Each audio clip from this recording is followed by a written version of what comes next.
Ladies and gents, good morning. My name is Wasmatic. Welcome to my channel. Today we're going to look at what I think is probably one of the best leveling builds that I've unpicked during the alpha and beta stages of New World. And this is, I think some people might call it a paladin build, but it's effectively part tank, part DPS, and an awful lot of healing.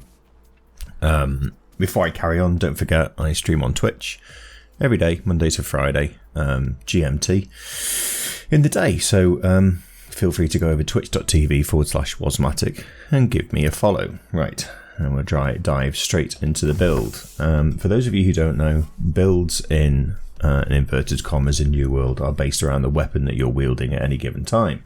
So for me on this build particularly, I'm using a sword and shield, which is the standard tank fare, and a life staff, which is how you heal or undertake the healer's role in New World. And I'll show you the rotation first because it's very simple. You can do this in a number of different ways, but I'll show you how I do it. I will start off by firing ranged attack with a life staff. These mobs are a fair bit lower than me. They're about 6 levels lower than me. So, but the build can face tank. I have successfully beat off 2 enemies which were a skull level to me, which I think is about 10 levels higher. It's easily soloing sort of elites and about 5 to 6 levels higher gold elites. So it's a pretty solid build. There's very little kills it. So actually I'm going to talk you through the build first because I think it's important to understand the mechanics before I do the rotation. So let's go through the life staff first. So the life staff is the basic healing weapon. That's the only healing item in terms of specific healing role in the game.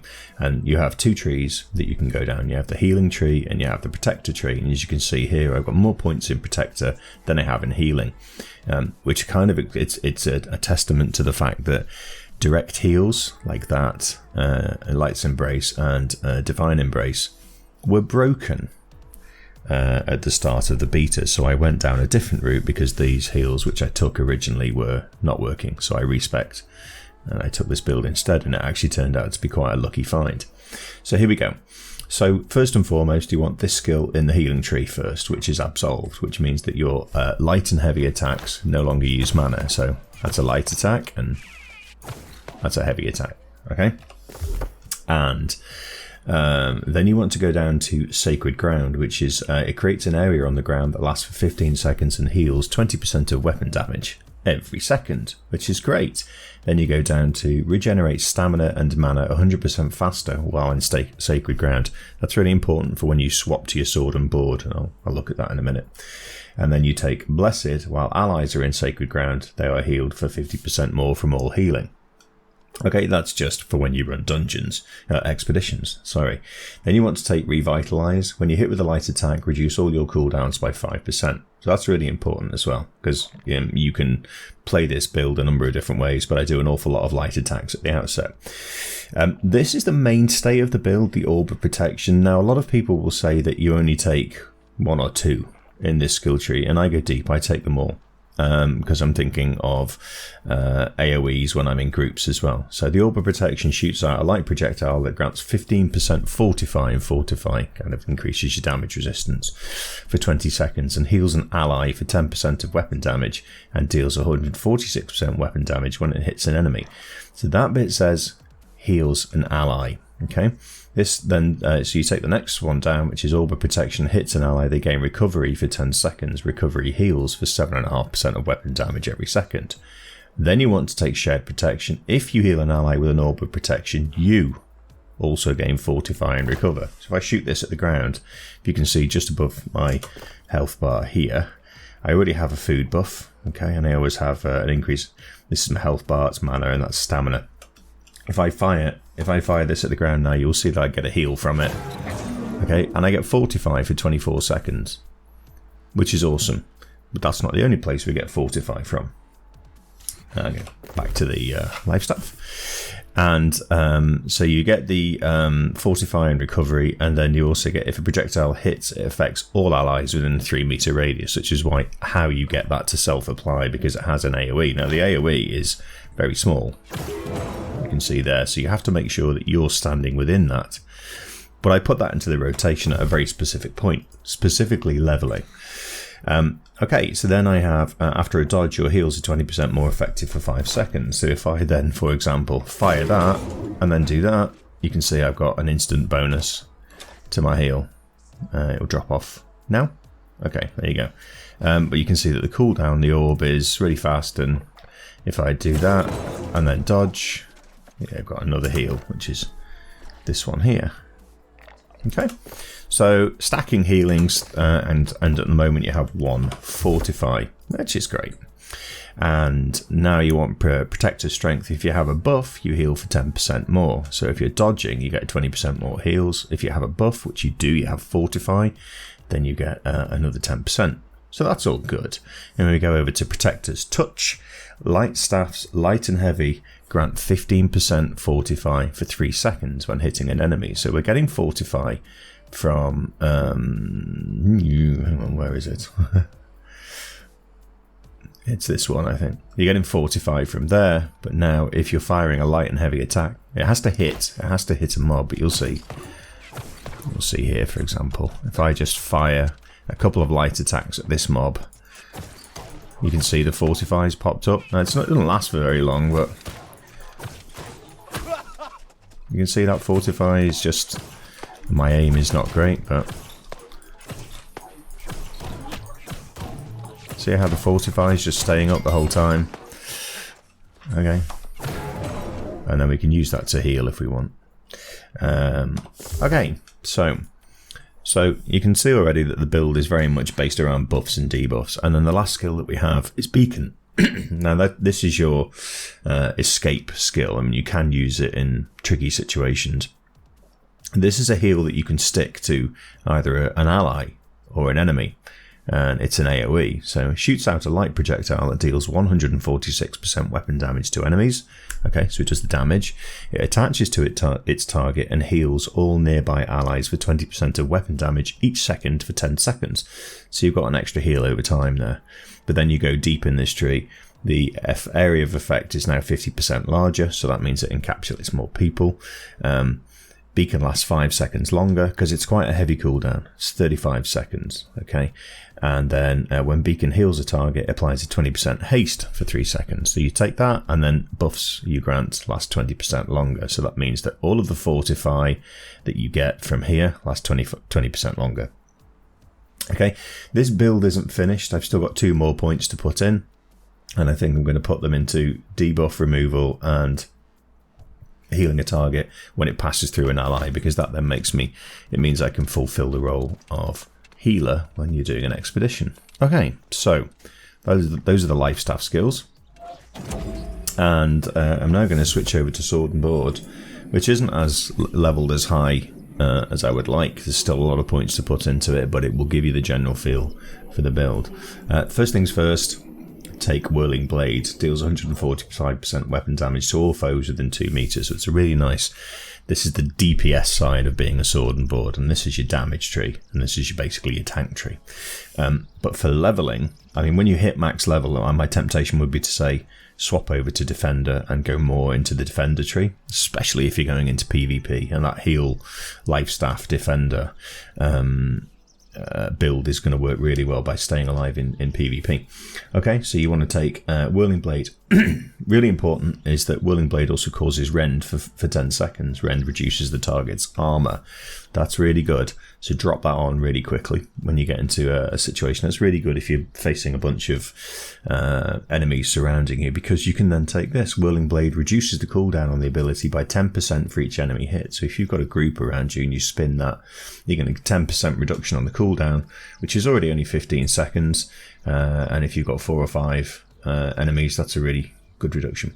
And then you want, when you block an attack, gain 10% increased damage for 20 seconds. That's really important. So you've got rend from this, reduces their armor, and then as a sword and board user, you've got increased damage for 20 seconds. And then this is just a nice to have, which is the critical strike chance is increased by 10%.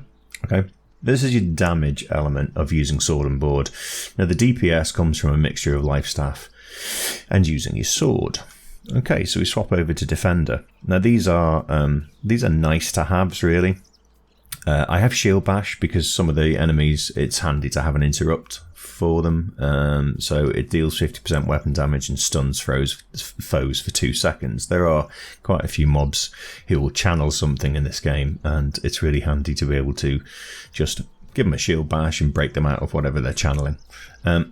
Sturdy Shield, 15% physical armor, and Sturdy Grip. Now this is really important, and this goes with the stamina regen. If you go back to here, this one, when you're in Sacred Ground, sorry, no, that one, regenerates stamina and mana 100% faster while in Sacred Ground, because when you're blocking attacks, you're going to take stamina damage, okay?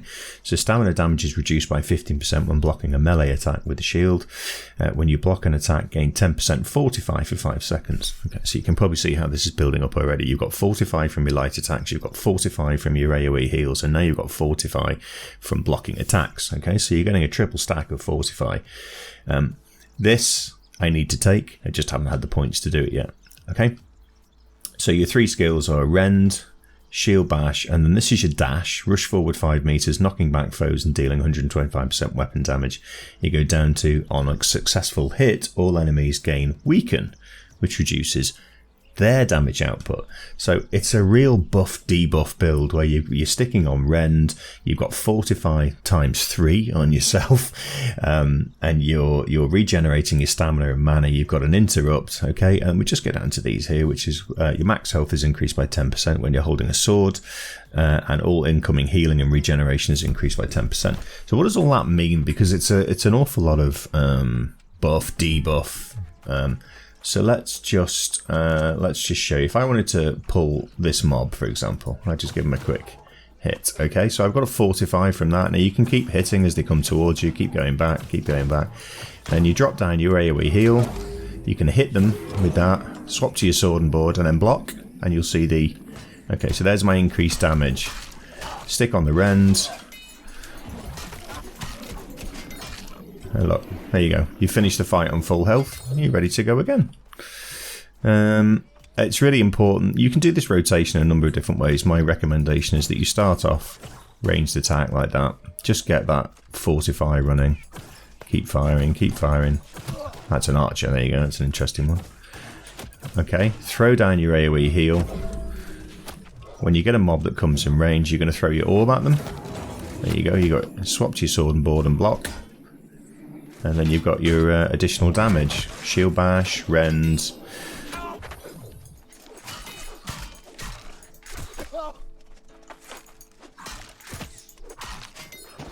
And there you go. It's super simple.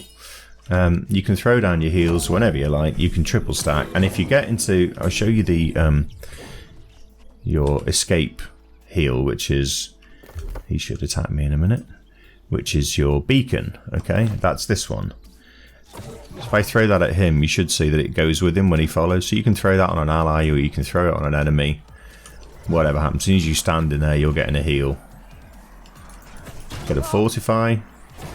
Get a heal. You can see all the buffs that are stacking up now. If I block, I'll get my damage bonus. Fortify again. I mean, it's just... It is a crazy build. There's a Shield Bash, which is just done. So there you go, ladies and gents. In terms of stats, if you're interested in looking at the attributes, Sword and Board uses strength. I think it's just strength. It uses strength and dexterity. Now, because it's not my primary focus, if you'll pardon the pun, I haven't put a huge amount of points into strength. So the way that I'm looking at this is, focus is the life staff. It's the single stat that you need for your life staff. So I'll focus points into focus. And I'm going to push points into there. So I'm putting 2 points into there for every 1 point that I put into there. And at some point, I'm going to get to the end, the max level. I need to get to here, really. Although I could get away with just going to there, plus 30 mana on any self or group kill. Don't have a problem with mana, because we've taken this, which is light staff, light and heavy attacks, no longer use mana. So you could have opted for the direct heal. My suggestion is use this buff and debuff build, and it is really good. And so again, go back to the attributes. So we have 110 points into focus, which is increasing your healing and your damage from your life staff. So when I use this, I try and do a ranged pull as often as possible, and then use the sword and board at the last minute just to stick on rend to get the extra damage. And then points into constitution, which is any MMO gamer will know, increases your health. So I do 2 points into focus for 1 point into constitution, and I try and stack this strength from my gear, but strength isn't as important.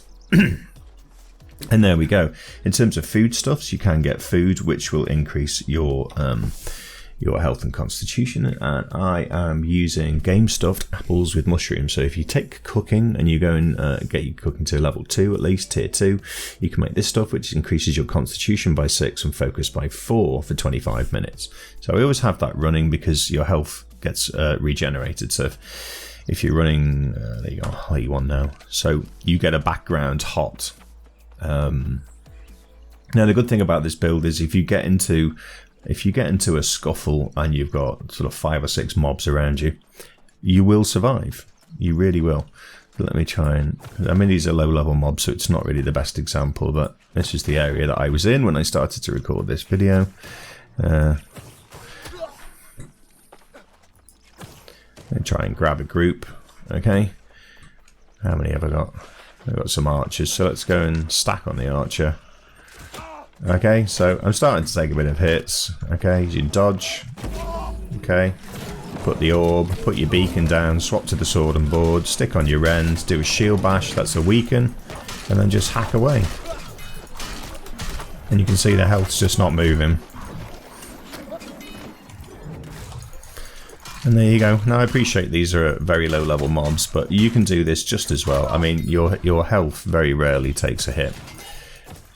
And you can stand and do, you could just do ranged attacks if you like with your life staff. Headshots count.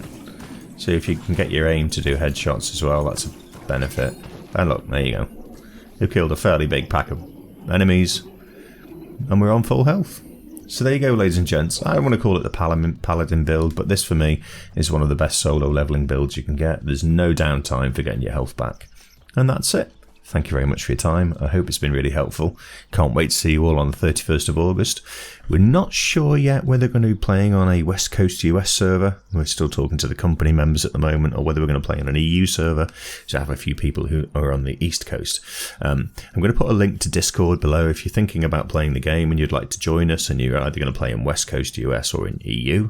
Feel free to drop into our Discord, say hello. There's a really good group of guys there, and we're more than happy to help. We're all going to group up together on day one, and we're going to level together and get into it. So thanks again for watching. Don't forget twitch.tv/wasmatic, and if you haven't already, give me a little subscribe on YouTube, and I'll see you for the next video. We're just going to talk about cooking and how you gather the herbs and from where.